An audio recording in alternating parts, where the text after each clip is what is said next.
ही अतिशय चुकीची परंपरा या महाराष्ट्रात हे सरकार लावू पाहतंय। हा महाराष्ट्र आपला आहे, निवडणुकीत यश अपयश कोणालाही येऊ शकतं। आज आम्हाला आले, उद्या तुम्हाला येऊ शकतं।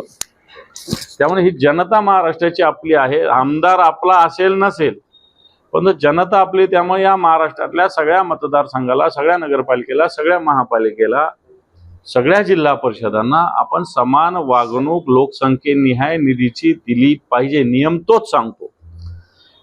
एकांगीपणा अशा पद्धतीनं फक्त भारतीय जनता पार्टीच्या किंवा सत्ताधारी पक्षाच्या लोकांना निधी दिला जात असेल तर मला वाटतं ते चूक आहे।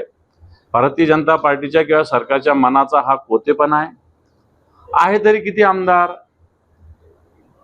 सगळे मिळून मला वाटतं 45-46 काहीतरी आमदार आहे। आणि असं असताना तुम्ही त्यांना डावलण्याचा प्रयत्न केलात।